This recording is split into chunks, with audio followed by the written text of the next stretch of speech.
Willkommen. Wenn ich so durch die Gegend gehe, frage ich mich manchmal, was die Menschen wohl so sehen. Was siehst du? Was siehst du, wenn du dich umschaust?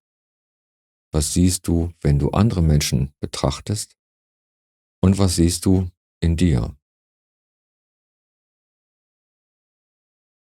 Und offensichtlich ist es sehr häufig so, dass viele Menschen, obwohl sie Augen haben, die funktionieren, mehr oder weniger gar nichts sehen. Oder nichts, was wirklich ist. Was meine ich damit? Wenn wir an unser Gedankengut glauben, was sich vielleicht schon seit Monaten oder Jahren vielmehr aufgebaut hat, sind wir in einer Falle. Angenommen, du kennst jemanden, den du nicht magst.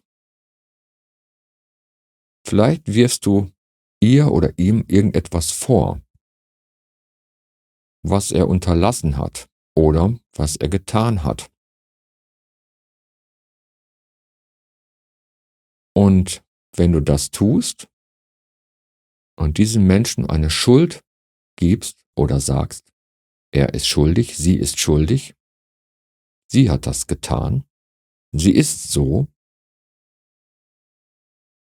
dann identifizierst du dieses menschliche Wesen mit dieser Eigenschaft und zwar zu 100%. Außer du bist in der Lage, schon etwas weiser zu sein und eine echte Unterscheidungskraft zu haben, dass du es schon etwas anders sehen kannst. Worauf will ich hinaus? Wenn du an jemanden denkst, der angeblich was getan hat, siehst du diesen Menschen in deinem Geist nur durch die Brille der Vergangenheit. Du gibst ihm also eine Schuld und da diese Schuld nicht ausgelöscht ist oder von keiner Seite vergeben wurde, überträgst du die Schuld aus der Vergangenheit in die Zukunft. Wenn du also nicht bereit bist, Vergebung zu üben, schafft das Ego, mit dem du dich auch identifizierst, eine schuldhafte Figur, es projiziert etwas nach außen und überspringt so die Gegenwart. Es schafft ein zeitliches Kontinuum von Schuldigkeit, von einem Urteil. Das war früher und das wird auch morgen noch so sein.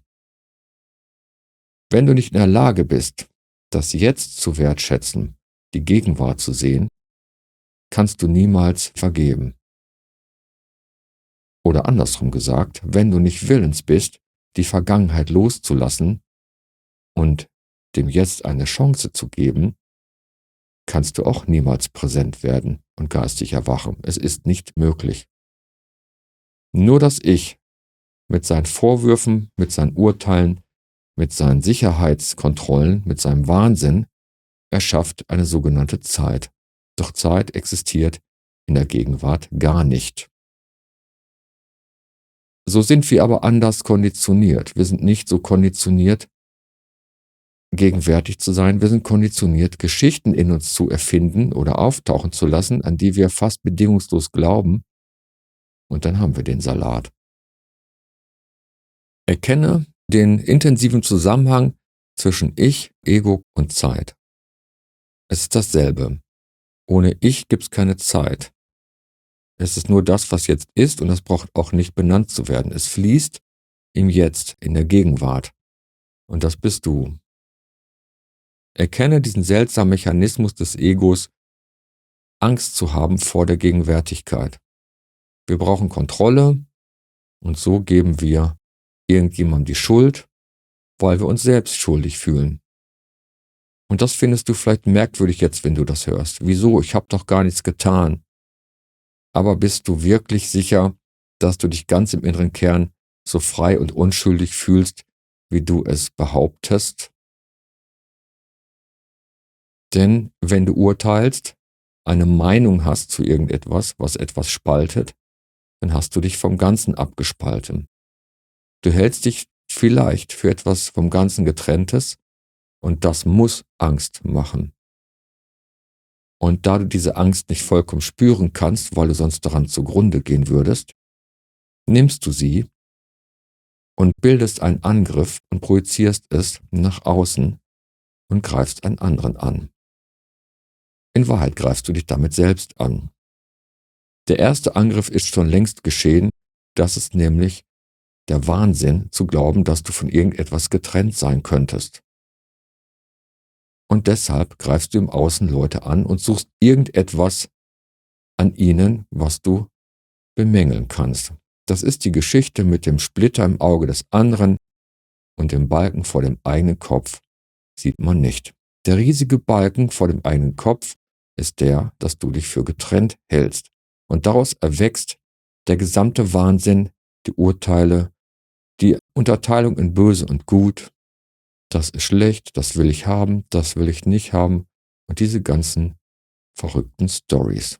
Angriffe, Verteidigung, Rechtfertigung und dieser ganze Quark. Das hat zur Folge, dass du den inneren Frieden, der du bist, nicht spüren kannst. Also gib dem gegenwärtigen Moment endlich eine Chance. Gib deinem Nächsten eine Chance. Das darf aber immer nur bei dir anfangen. Habe die Ahnung, dass du nicht getrennt bist. Habe die Ahnung, dass du bist wie eine Welle des Ozeans, dasselbe Wasser. Habe die Ahnung, dass du bist wie, jetzt sage ich mal extra männlich, das ist natürlich nicht männlich, dass du bist wie dein Vater, aber du bist nicht dein Vater. Habe die Ahnung, dass du bist wie die Quelle. Untrennbar eins. Es kann nichts geschehen.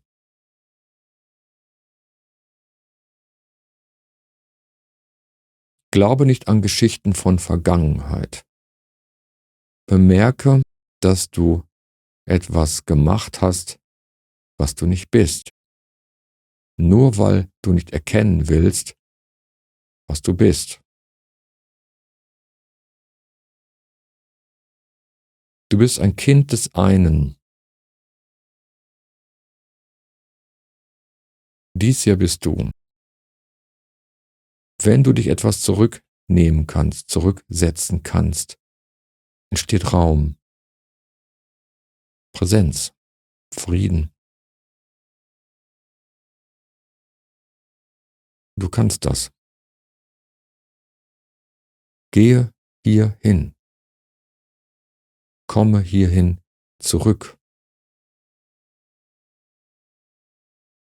Verurteile niemanden. Siehe, was der sogenannte andere in Wahrheit ist. Siehe das Licht. Verhalte dich so.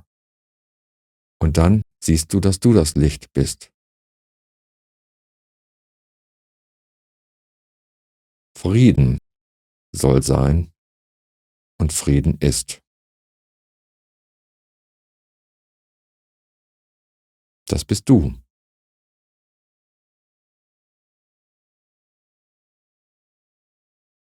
Danke fürs Hinhören.